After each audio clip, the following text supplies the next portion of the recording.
Hola, soy Julio C. Páez y les doy la bienvenida al capítulo número 82 de Las palabras clave. La lectura como creación en el sentido sartreano y la lectura como placer en el sentido borgiano. Hoy vamos a hablar de un gran autor argentino, uno de los más importantes escritores argentinos del siglo XX, que tardó bastante tiempo en ser reconocido por el canon literario argentino. De hecho, nosotros tenemos acá a nuestra derecha el curso de literatura argentina que hizo Borges en unas conferencias, y lo voy a citar bien, que allá por 1977 hizo en la universidad, no, 76 hizo en la Universidad de Michigan Jorge Luis Borges. Y como representante ya instituido del canon literario, Borges ya para esa época era un autor consagrado y reconocido, ni lo menciona. ¿Sí? Es más, al que le interese leer, porque en realidad es una serie de conferencias transcriptas, es una forma de leer a Borges, Borges oral, hay también un libro sobre eso. El último autor argentino que menciona Borges es Ricardo Guiraldes, el autor de Don Segundos Hombre. ¿Por qué vamos a hablar de Ricardo Guiraldes? Porque se relaciona con el autor que vamos a hablar hoy. O sea, es interesante leer la transcripción de este curso de literatura argentina porque marca una opción y la opción ideológica y literaria del criterio de valoración literaria. O sea, es esa instrumentación del poder que da el prestigio para formar un canon propio. Bueno, en una fecha tan tardía como 1976, el curso de literatura argentina de Borges termina con Guiraldes, que falleció en la década del 20. O sea que todos los autores posteriores a esa fecha no aparecen en este curso incompletísimo, arbitrario, que hace Borges de la literatura argentina. Grandes omisiones, entre las grandes omisiones de autores muy importantes están, por ejemplo, Roberto Ar, de quien vamos a hablar hoy, pero está el gran Leopoldo Marechal también está fuera. Eso quiere decir que las disputas sobre el canon literario están teñidas de ideológico. O sea, la ascripción por parte, o la opción política de Leopoldo Marechal cuando optó por el peronismo, hizo que, obviamente, después de la famosa falsa revolución libertadora, falsa en los dos conceptos, de que no era una revolución y que era una libertadora del 55, va a proponer otro canon literario del que va a excluir a aquellos que se habían adherido al peronismo. O sea, que vean cómo la valoración del texto literario, de la creación literaria, está condicionada por motivos ideológicos, políticos, sociales y obviamente una ideología que ordena de acuerdo a sus intereses. Y esto es importante mencionarlo porque Roberto Ar viene a romper con el canon literario anterior, ¿sí? Viene a romper con la tradición de Leopoldo Lugones, de Ricardo Rojas, e inclusive, no de Guiraldes, e inclusive algo muy raro, porque Guiraldes es uno de los grandes escritores argentinos que apoya a Roberto Ar para la publicación de su primera novela, y es más, le sugiere un nombre con el cual es publicada y reemplaza el nombre original. Roberto Ar había pensado que su primera novela, que publica allá por 1926-27, no recuerdo ahora, creo que en el 26, se iba a llamar La vida puerca, y el que sugiere el nombre de El juguete rabioso es Ricardo Guiraldes, ¿sí? O sea, Roberto Ar es una figura que viene desde fuera del sistema, viene desde fuera del poder inclusive ideológico, ¿sí? O sea, viene desde fuera de la tradición de esa burguesía terrateniente que dominaba el aparato del Estado. Recuerda que él, Roberto Ar, nace en 1900, hijo de un inmigrante alemán y de una inmigrante italiana, pobres, que vienen a ganarse la vida en esta supuesta Argentina de principios del siglo XX, donde las calles estaban empedradas en oro. Y bueno, obviamente como tantos inmigrantes, sufre la decepción de ver que eso no es así y que si bien la Argentina está logrando un desarrollo macroeconómico impresionante con la asociación del modelo agroexportador a partir de 1880 con la potencia dominante de la época, que es Gran Bretaña, la riqueza que genera, no se distribuye ni siquiera en forma parcialmente justa, es completamente justa. O sea, hay una burguesía terrateniente que obtiene las ganancias de ese modelo agroexportador y la redistribución es casi cero. Y obviamente la conflictividad social va a comenzar a partir de la irrupción de esa inmigración que mayormente no accede a la propiedad agraria, se transforman en trabajadores, en obreros, y aparte, bueno, si uno lo quiere ejemplificar, la mayor parte de los sindicatos, tanto anarquistas como socialistas, fueron organizados por inmigrantes trabajadores con conciencia de clase y para lograr una parte de esa riqueza nacional que va a ser tan grande para 1910 y que está tan injustamente distribuida, ¿sí? Entonces, a ese modelo corresponde una élite ilustrada que va a consagrar a sus propios integrantes que se dedican a las actividades literarias. Y acá hay un cruce muy interesante, ¿no? Porque, por ejemplo, uno de los presidentes argentinos que propuso la asociación con el Imperio Dominante, con Gran Bretaña y el desarrollo del modelo agroexportador fue nada más ni nada menos que Bartolomé Mitre, que a su vez fue uno de los primeros argentinos que tradujo la Divina Comedia, ¿sí? O la Comedia de Dante Alighieri, uno de los primeros traductores fue, o sea, había una élite que quería constituirse en un bloque de poder desde la organización nacional, pero también desde lo cultural, y bajo la evidente influencia desde lo económico del Imperio Británico y desde lo cultural de los franceses. Francia, el París era el foco cultural, y por eso las familias de la alta burguesía, la burguesía terrateniente, hablaban en francés. De hecho, creo que inclusive una de las familias poseedoras, me acuerdo del caso de Silvina Ocampo, la hermana de Victoria Ocampo, y creo que Victoria también, los primeros textos que escribieron, no lo escribieron en castellano, lo escribieron en francés. O sea que el francés era su lengua madre. Es una cosa que uno, visto desde la perspectiva del siglo XXI, le puede parecer extraña, pero no, forma parte de ese contexto cultural. Ahí va a irrumpir Roberto Arlt, ¿sí? En ese...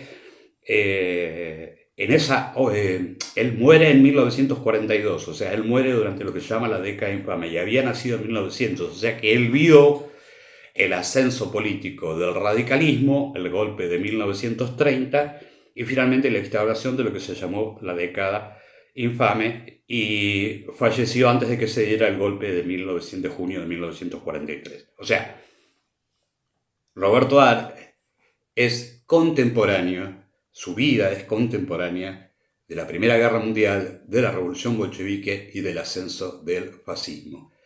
Y era un tipo muy inteligente y muy atento a lo que pasaba en el mundo y cómo esas cosas afectaban a la Argentina. Ahora bien, hay un mito sobre la infancia de Roberto Arlt, ¿no? Dicen que no, por ejemplo, él decía que lo habían echado de la escuela a los 8 años, y en realidad él terminó la primaria, ¿sí? Pero era indudablemente una persona que buscaba, hijo de la familia inmigrante pobre, buscaba encontrar su modo de vivir, y lo va a encontrar en la literatura.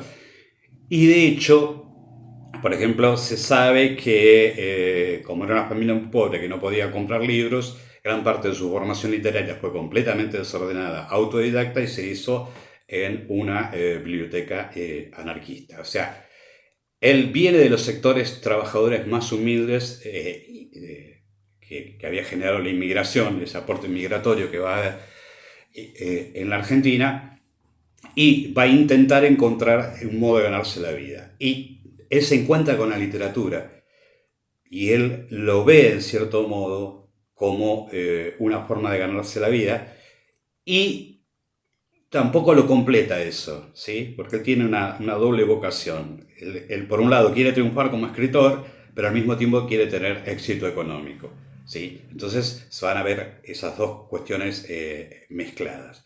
Pero él sabe que tiene el convencimiento profundo, cuando empieza a escribir, de que tiene algo nuevo que decir y que lo va a lograr.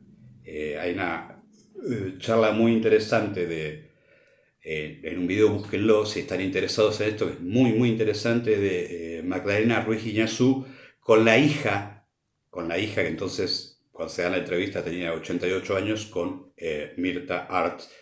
Y la idea que le dejó su padre, Roberto, de que estaba convencido de que iba a ser un gran escritor y que iba a trascender.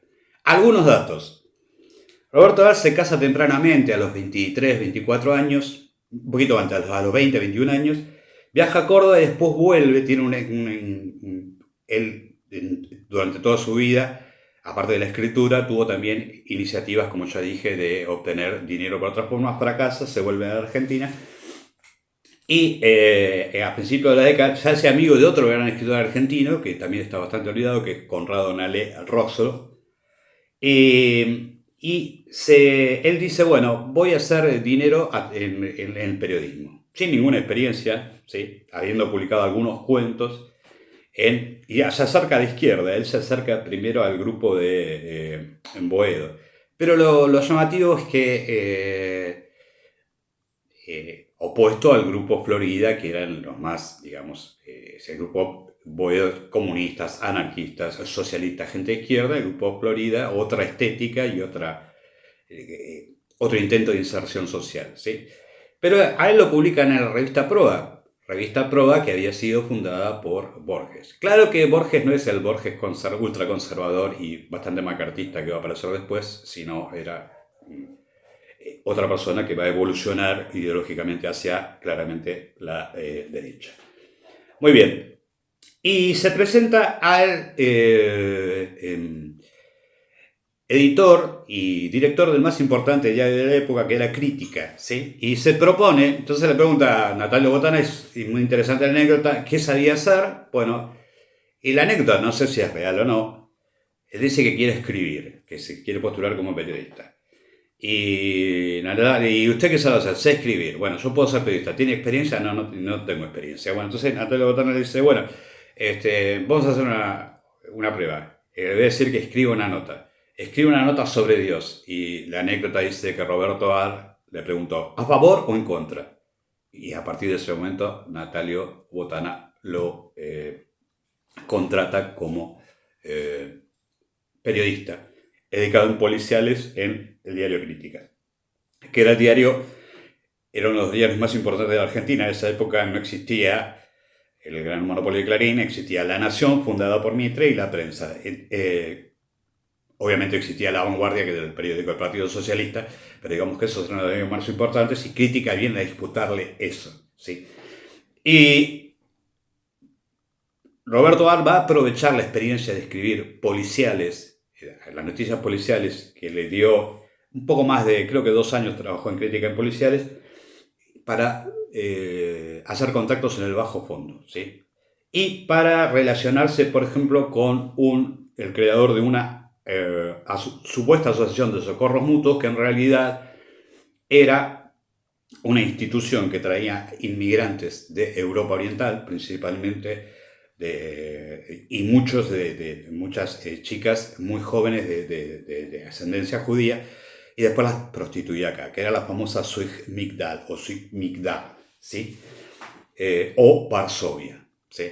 Que eran estas organizaciones de explotación de las mujeres, que se daban inclusive durante toda la década del 20 y parte de la década del 30, y se asociaban por nacionalidades. O sea que era una forma vil de explotación de las mujeres, que con la promesa de conseguir un buen trabajo, principalmente Europa Central y Oriental, a la población empobrecida de esos lugares, o que estaba afectada también por las guerras, por los conflictos que había ahí, la promesa de conseguir un empleo, y en realidad la respuesta era la prostitución, ¿sí?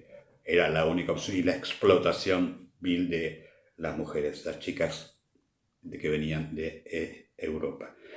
Entonces, dura bastante poco tiempo hasta que él pasa al diario El Mundo, que es el primer diario tabloide argentino. ¿Qué quiere decir el diario tabloide? Es el formato que tienen hoy. Los diarios antes eran, por ahí los más jóvenes que no ven o no leyeron o no vieron a sus mayores leer diarios, no lo saben.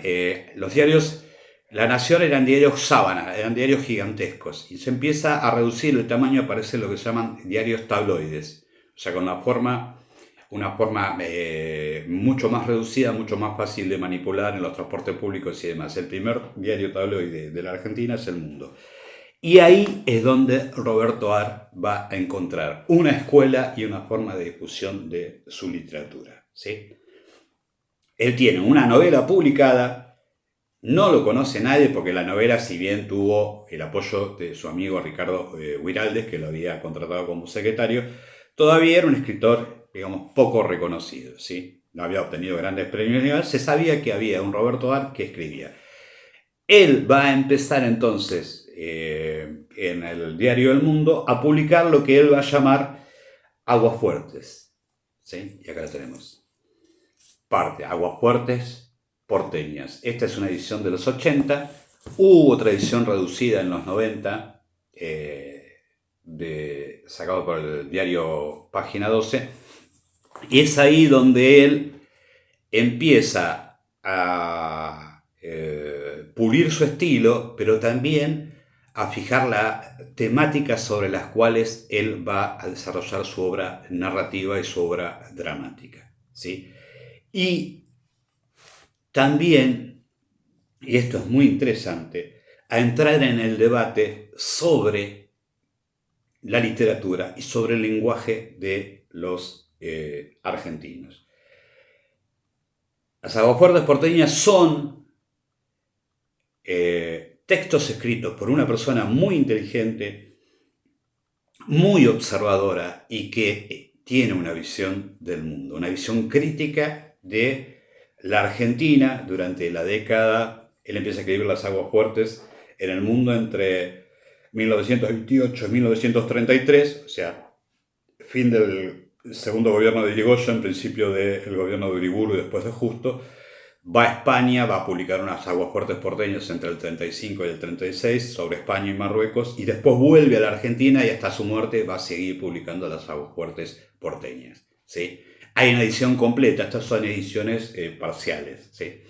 Pero como dije, las Aguafuertes van a ser una escuela y van a ser la demostración de un escritor que empieza a cuestionarse no solamente la sociedad, sino la forma, las expresiones de esa sociedad y las formas en que una reflexión, cuando se habla de Roberto Ar, las críticas que se le hacían en la que barbaridades como que hasta una maestra de cuarto grado puede escribir mejor, se llegó a decir, que Roberto Ar por errores sintácticos o errores de ortografía o lo que fuere, ¿sí? Pero ya en Las Aguafuertes él reflexiona sobre el idioma de los argentinos. Hay una Aguafuerte que se llama precisamente el idioma de los argentinos. Yo voy a leer, no voy a leer la nota entera, el que tiene la oportunidad léela porque es un disparador de reflexiones sobre cómo se construye un idioma, ¿sí? Un idioma que en realidad es el castellano, pero que él ya lo ve como el idioma argentino se diferencia del castellano y tiene sus propias normas y su propio vocabulario y cómo el idioma evoluciona a partir del uso que da de él la sociedad, ¿sí?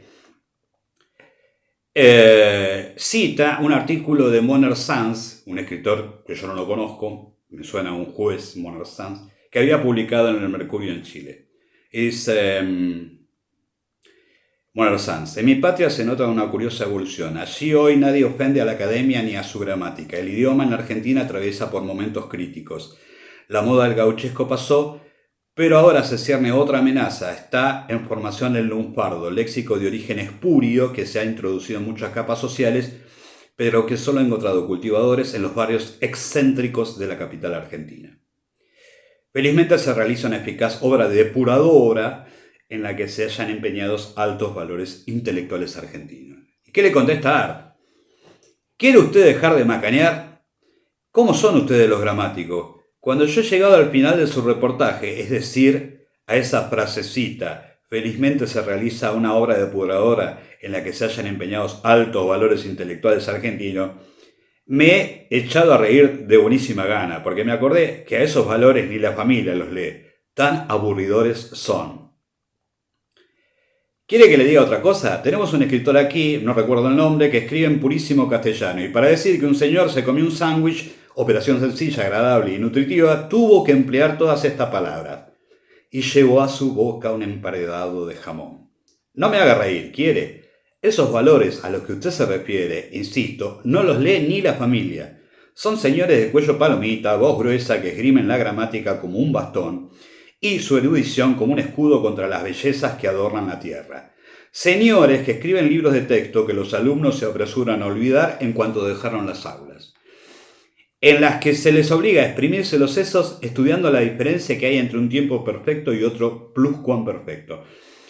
Estos caballeros forman una colección pavorosa de engrupidos, me permite la palabra, que cuando se dejan retratar para aparecer en un diario tienen el buen cuidado de colocarse al lado de una pila de libros para que se compruebe de visu que los libros que escribieron suman una altura mayor de la que miden sus cuerpos. O sea, vean la actitud confrontativa y la idea de proponer una discusión que tiene Art.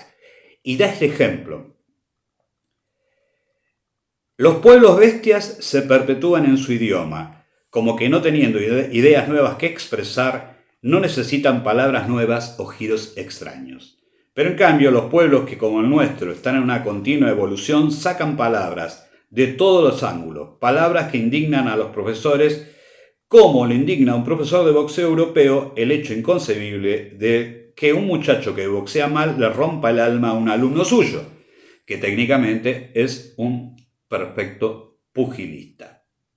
Un pueblo impone su arte, su industria, su comercio y su idioma por prepotencia, nada más. Usted ve lo que pasa en Estados Unidos, nos mandan sus artículos con leyendas en inglés y muchos términos ingleses no son familiares. En el Brasil, muchos términos argentinos lunfardos son populares. ¿Por qué? Por prepotencia. Las Reason, Félix Lima, Fray Mocho y otros han influido mucho más sobre nuestro idioma que todos los macaneos filológicos y gramaticales de un señor Cejador y Frau Cabenot y toda la pandilla polvorienta y malhumorada de ratones de biblioteca que lo único que hacen es revolver archivos y escribir memoria que ni ustedes mismos, gramáticos insignes, se molestan en leer porque tan aburridas son. Este fenómeno nos demuestra hasta la saciedad lo absurdo que es pretender enchalecar en una gramática canónica las ideas siempre cambiantes y nuevas de los pueblos. Cuando a un malandrín que le va a dar una puñalada en el pecho a un consocio le dice «te voy a dar un puntazo en la persiana», es mucho más elocuente que si dijera «voy a ubicar mi daga en su esternón». Cuando un maleante exclama al ver entrar a una pandilla de pesquisas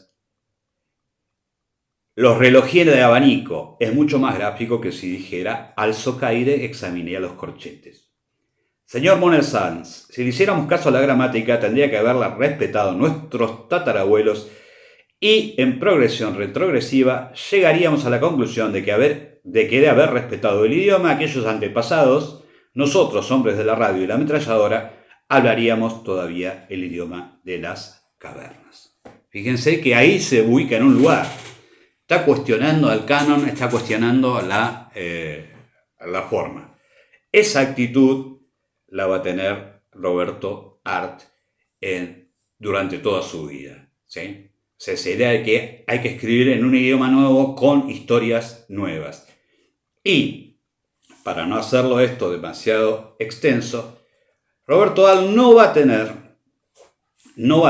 el menor empacho, siendo muy popular, siendo que sus aguafuertes eran lo que hacía que el diario El Mundo vendiera ejemplares. O sea, que cuando a partir de la publicación de sus aguafuertes la tirada se disparó, él no tiene empacho cuando se va a publicar Los Siete Locos, su gran novela, junto con Los Lanzallamas, de responder a un lector de Aguafuertes explicándole qué pretende hacer con su novela. Él ve que no hay cosas ocultas, que forma parte de,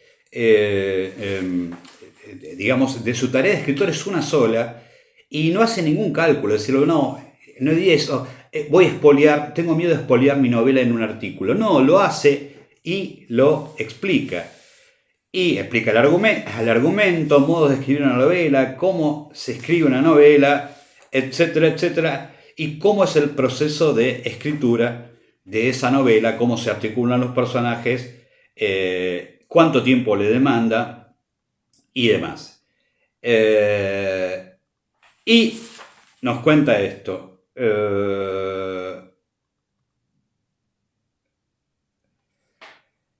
Para mí no ofrecen absolutamente ningún interés las acciones de un delincuente si esas acciones no van acompañadas de una vida interior dislocada, intensa, angustiosa. Creo que todo principiante en el mal, si tiene un poco de inteligencia, debe pasar momentos atroces. Hombres y mujeres en el curso de la historia viven el horror de su situación. Decía un gran novelista ruso, Dostoyevsky, cada hombre lleva en su interior un verdugo de sí mismo. He tratado de que esta realidad sea visible en la acción de los personajes del libro, pues lo es la vida en los hombres de este siglo. O sea, que lo que hace Roberto Dar es acercar al lector a un riesgo de expoliar, como dije anteriormente, pero él cree en su literatura, cree en su forma de contar, y no importa el argumento, ¿sí? Importa lo que escribe, el lenguaje en que está escrito, la fuerza con la que está escrito el texto, ¿sí? El argumento, la trama es una cuestión que es importante, pero no es lo fundamental en su narración.